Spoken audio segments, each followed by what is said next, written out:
Hello Internet, my name is Ryan Ingram, and today we're going to talk about something pretty surreal. I think it's crazy that I even get to make this video and talk about this, but that's that my brother and I were able to buy over 100 homes this past year. And I'm going to identify 4 things that I think contributed to that, and I think you could apply really easily to help you achieve whatever it is that you want to. But know that I'm not going to be offended if you adjust that playback speed to 2x, because I know that this fella talks slow and this is going to be a long video. And I really think you should watch the entire video, because this is just an honest, self-reflective assessment as to where I am and the ways that I think you could get here as well, if that's of any interest to you. This year, we've been able to purchase over 100 homes. So we started the year with 84 properties, and as of today, we have 190. It's been a long road. If you told me that we would have done this any number of years ago, either of us, we wouldn't have believed it. In April of 2017, that's when I left law enforcement, and I was scared. I had no idea if I was going to make it, how I was going to make it. I had a loose plan, but I was going into a new world. I moved states, and I had no idea how I was going to get through it. In fact, I would say for the first couple of years, I never had a good night's sleep because I had no idea how I was going to feed my family. I also don't want to act like or come off that this was like somehow an overnight success. See, this past year was kind of a culmination of a lot of focus, the fact that we didn't give up and we kept going. And to put that in retrospective, our first year in 2017, remember I left law enforcement in April, we bought our first duplex in August of 2017. In 2017, we ended the year with two properties. It was one duplex that we purchased, so 2 doors. The following year, in 2018, we ended the year with 21 properties. In 2019, we ended with 38. In 2020, we ended with 84. And this year, we're going to end right around 190 doors. I would say over those past 5 years, I've read one particular book no less than a dozen times, and that's The One Thing by Gary Keller. And I would say, just as I'm learning about the entrepreneurial side of myself, and as I'm going out there and I'm getting creative to solve problems and make profits, it is so easy to get distracted. So especially once you start experiencing a level of success, people just come out of the woodworks with great ideas that probably have legs under them. And one of the hardest things is to just not get distracted by whatever it is that they bring your way and stay on focus with the goals that you've set. So my brother and I, at the beginning, we determined that single family homes is what we're most interested in. We've explored with multifamilies. We've got a handful of 4 units and 3 units and duplexes, but what we appreciate most is the single family homes. Now, we have our own list of reasons for that, which really aren't important for this video, but at the beginning, we decided that that is what we are most interested in, and we haven't swayed from that. Our main focus is to rebuild part of the community that we're investing in, and every time I'm driving through these streets, I feel fantastic. I know that for the next 30, 40, 50 years of my life, the only thing I'm interested in doing is building up this community and helping to make it as best as I possibly can. And ultimately, that's what I have to remind myself every time I feel like getting pulled into a different direction, chasing a shiny object, or just getting deterred by anything that isn't that. Which all of you fellow entrepreneurs or real estate investors out there know that that is extraordinarily difficult. Now, I also want to point out the fact that if this plan were to stop working, if this were to become unprofitable, if we were to start losing our shirt, then most certainly we would pivot to keep our business alive. However, while we're able to do this and while we're able to stay on track and still be profitable, that's exactly what we're going to do. And part of staying focused is also not comparing yourself to other people. And this is one that hits home with me, as I play a bad, nasty head game with myself very often, because I can look around and see people doing significantly better than I am and making drastically more money. But at the end of the day, I have to remind myself of my focus, my why, and really not get distracted by that. And it can be pretty hard at times, especially because if you have purchased a rental property before, you know that just buying one or two, it takes a decent amount of work. And at the end of the day, you might add some equity to your balance sheet, but you're really only going to be bringing in $200, $300, maybe $400 per month in cash flow. And that's a lot of work to just add that to your income and balance sheet when you're seeing other people post about how they did one transaction and made millions of dollars. But at the end of the day, I know that I want to stay focused because this plan is on my heart, this community is on my heart, this business model is on my heart, and I don't want to deviate from that because in my opinion, which could be wrong, this brings about the most satisfaction to me. And the fact that I get to make a profit while doing it is bananas. And lastly, one of the ways that we stay focused, which is a good segue into the next thing, is mastermind groups. Now, my brother and I, we run a mastermind group. We've got 2 groups at the moment, and we do have vacancies. If you're interested in that, please watch this Seek Wisdom Mastermind video and fill out the application. We surround ourselves with like-minded people, and we build relationships, which is the second thing, with as many like-minded people as we can. And we think that this is extraordinarily encouraging. We think the accountability that comes along with that is irreplaceable. And we know that if on a weekly basis we have these groups that we report our progress to, then we're not going to show up empty-handed. We're going to take massive amounts of actions and do all of the things that we said that we were going to do. And relationships are important in a lot of ways. Now, apart from businesses, apart from profits, apart from assets, you've got people. These are the most important piece of the puzzle because the only thing that businesses, profits, service, all of that is people focused. You need that relationship. You need to improve other people's lives. You need to honor your word, and you need to be the best of all possible versions of yourself for the benefit of everyone around you. So we go to great lengths to at the end of the day, just try to block out all of the things and focus on the person. And that is whether it's one of our private investors, whether it is one of our employees, or whether it is any of the residents in our properties. They're the most important thing. They're the reason that all of this works. And they are the only reason that this business model is going to have staying power. It's because we're focusing on improving their lives, adding value where we can. For our private investors, we're giving them a very healthy rate of return. So if you're not familiar with our business model, we pretty much borrow money as first position mortgages, so it's secured by the properties, one investor per property, and we pay 10 to 12% interest-only payments until we get enough of these properties together and we refinance them as a package altogether with a more traditional lender on long-term debt. So we take a great amount of pride in being able to make a healthy return for our private investors, and some of them have told us that the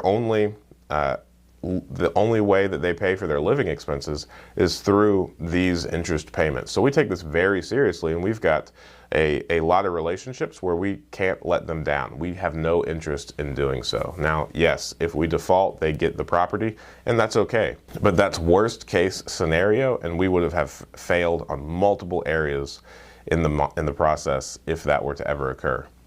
With our employees, we started the year with when we had 84 properties. We had no employees. We brought on one part-time fella to do all of our leasing because that was that was our biggest bottleneck at the moment. And now he's full-time and doing a fantastic job. But all of the people that we've hired at this point, we have a common interest, and that is family, financial freedom, and generational wealth. And all of the people that we've hired so far have portfolios of their own, and we are working together to improve the community, to improve the lives of the residents, to take care of these properties, and ultimately be able to provide long-term for our families and leave an inheritance to our generations to come. So that's what we've bonded over. That's what we discuss on a daily basis as to how to improve that. And at this point, we've got 3 full-time people. I couldn't have a better team. and they are just absolutely crushing it. They play an active role in making sure that everything goes smoothly, that we're on track, and that we are setting ourselves up for success so that we can catapult and continue to grow in the future. And the relationships with our residents. I wouldn't be able to take myself seriously if I weren't providing a good product or service. And since my emphasis is on rebuilding this community, and that's what I want to spend the next 30 to 50 years of my life doing, is making this place as awesome as possible and doing what I can to help facilitate that, then I wouldn't be able to sleep at night, take myself seriously, look at myself in the mirror, whatever you want to say, if I weren't doing exactly what I'm saying on the back end. Plus, there would be no longevity if there was constantly deferred maintenance on the floor, if people were complaining about things and not being fixed, if they didn't feel like they had a safe place for their family, then we would constantly be turning over and going through the population here, and it's just a matter of time before the community catches on to crooks and crumbles those business. And that's not what I have any interest in doing, and I would personally consider myself to be a massive failure if I let down any of those relationships. And subsequently, there's a lot of trust that comes in that, since I'm genuine in saying that. And now the employees, the residents, the private investors, they are all more motivated to help us succeed in those areas, because we have such a genuine message that, in my opinion, really resonates with everyone. And as both a Christian and a capitalist, I'm really sensitive to always double checking and making sure that I'm making profits at the service of others and never at the expense of others. And the third thing is goals. I think it's extraordinarily healthy to have very large goals and to constantly just be diligent in going after those. So at the beginning of this year, my brother and I, we made 3-year goals, and I actually shared a video of that highlighting all of my 2023 goals, and one of those was having 350 properties. So while we're executing this plan this year, if we didn't have those larger, slightly longer term goals at 3 years to look forward to, then we likely would have lost our way somewhere along the way. However, since this entire year, since we have been trying to solve for the problem of how do we have 350 properties, as we've been executing this, even though we've been doing fantastic, we've purchased over 100 properties this year, we have kept our eyes on that 350 goal, and we are chasing after that. And lastly, that fourth thing is action, by taking massive action. And once you've got your focus, once you know exactly what you want to do, once you have those goals written out, and once you are well on your way of building those relationships and putting everybody else above your business, your goals, your focus, and making sure that you are living in a manner that is in service and just overall in gratitude towards everyone around you, I think you're really going to see that everything falls in place for you. And that last piece of just taking action on a daily basis towards all of those things is not going to do anything but empower your mission.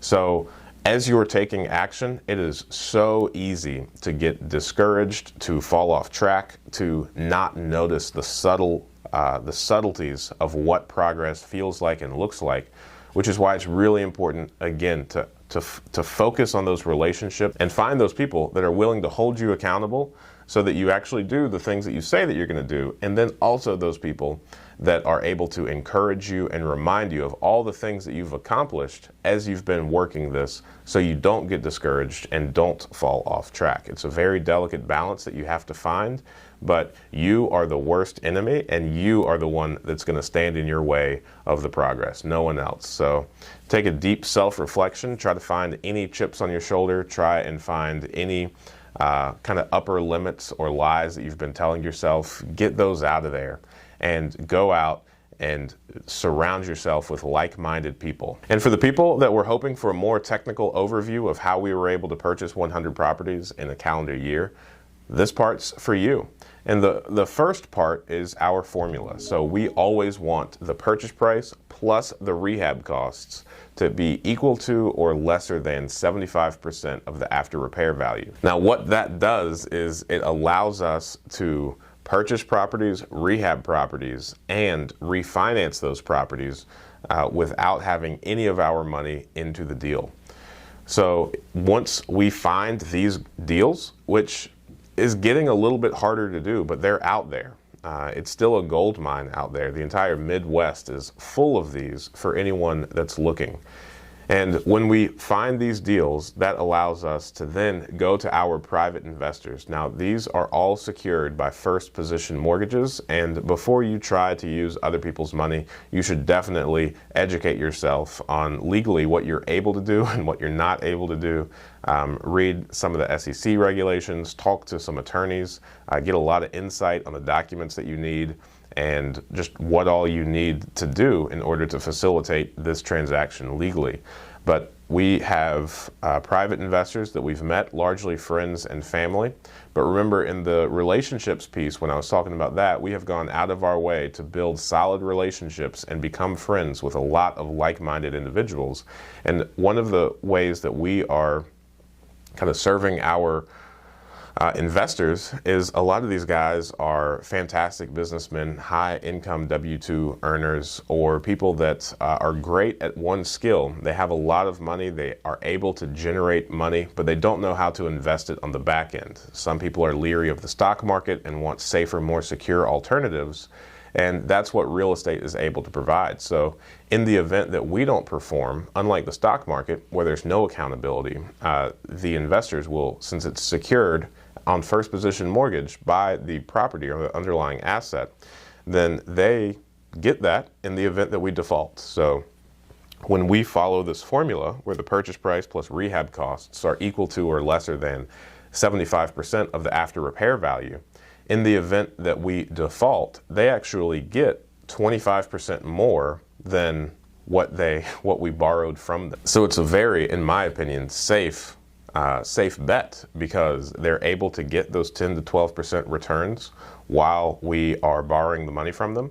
And in the event that we default for whatever reason, they get a property that's now free and clear because it's their initial capital. They get an equity bump because they now have 100% of the value instead of a loan against 75. And they now get that full rental income rather than just the interest-only payment that we were paying them. So, in my opinion, I think that's a pretty good deal. So we borrow 100% of the purchase price plus the renovations cost, but from a bank's perspective, we're not over leveraged because we're staying under that 75% of the after repair value. So what that allows us to do is buy more properties because we're not constrained by the limits of our own capital.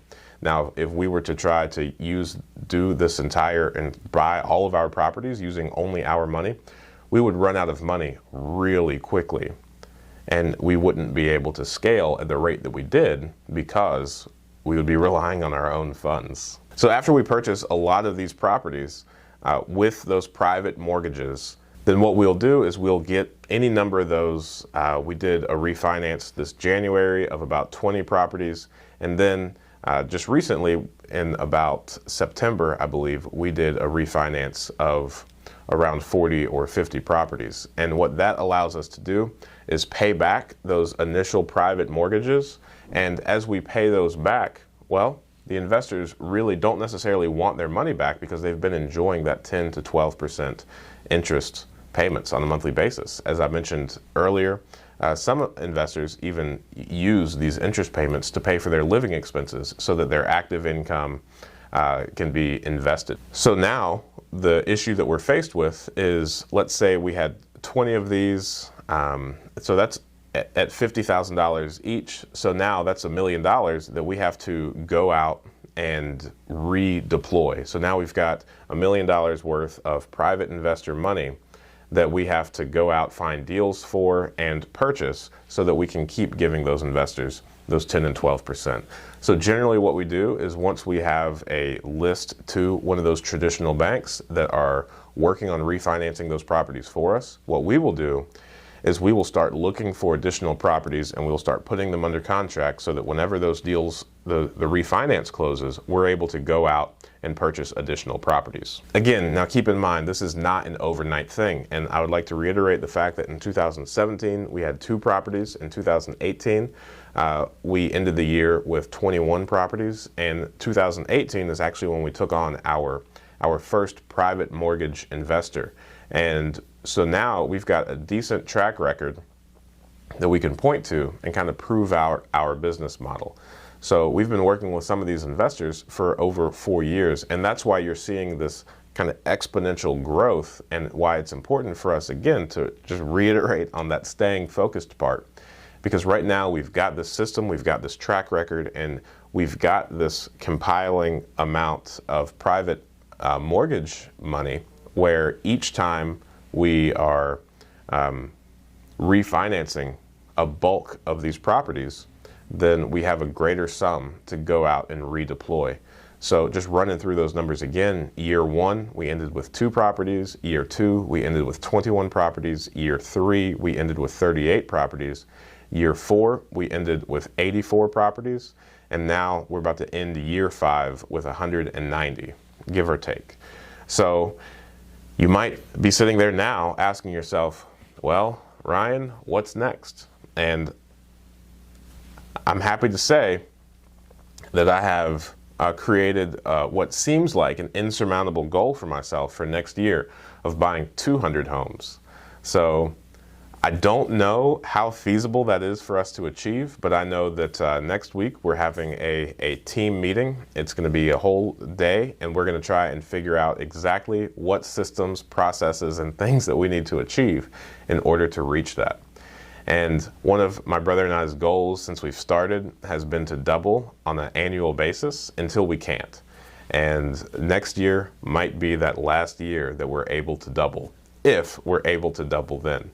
So thank you so much for watching this video. If you have any questions, please don't hesitate to reach out to me. My email is ryan@seekwisdom.us. I'm really looking forward to hearing from you. Please comment below and share this video with a friend. That would be fantastic. We do a live stream every Friday morning where we just answer questions. So if you have any questions about anything, real estate investing, financial, whatever it is, please do not hesitate to show up and ask those questions, and that's right here on YouTube. So thank you so much. I really appreciate it, and I will talk to you soon.